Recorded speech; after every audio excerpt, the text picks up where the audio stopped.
1971, a quiet, unremarkable lawyer was made CEO of a struggling paper company.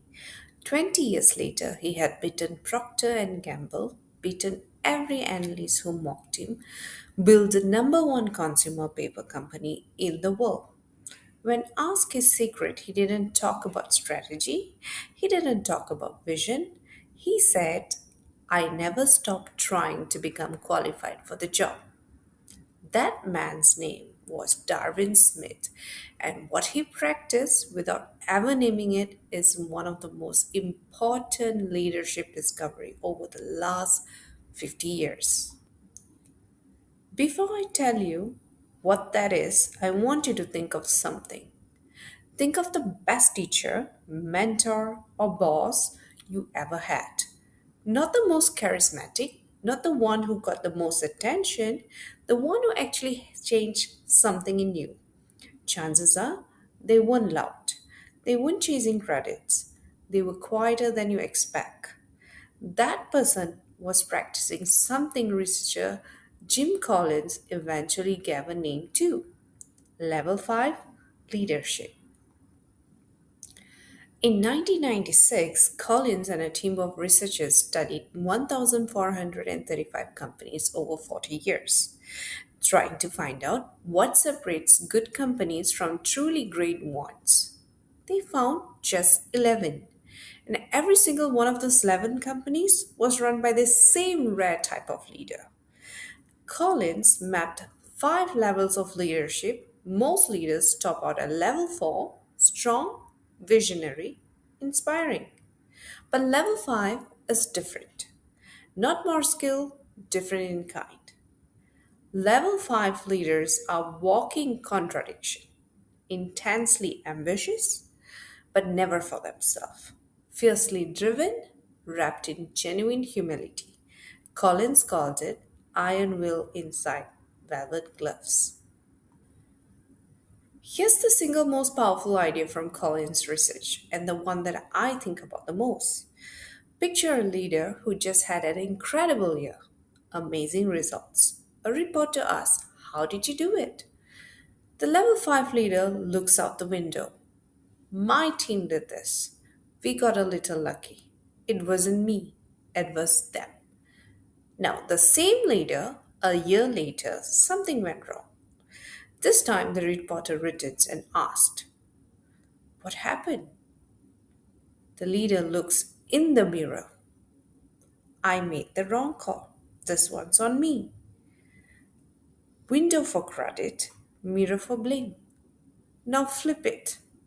Think about how many leaders, how many people do the exact opposite. That single reversal is the heart of level 5. Let's go back to Darwin's bit because his story has one more layer. When he became CEO of Kimberly Clark in 1971, one board member privately said, I'm not sure we made the right choice. Smith didn't try to prove them wrong with the whole speeches. Instead, he made one of the most unpopular decisions in corporate history. He sold the company's core businesses, its paper mills, and bet everything on a consumer product, Kleenex, Huggies, directly against Procter and Gamble. Now, Wall Street called that reckless. 20 years later, Kimberly Clark was one of the number one consumer paper company on earth. Smith had delivered 4.1 times the stock market average. And when asked how he get the answer, I never stopped trying to become qualified for the job. Again, no ego, no spotlight, just relentless humility, paired with relentless will. That's level 5. Now, here's the part I really want to hear. I want you to take note and listen carefully.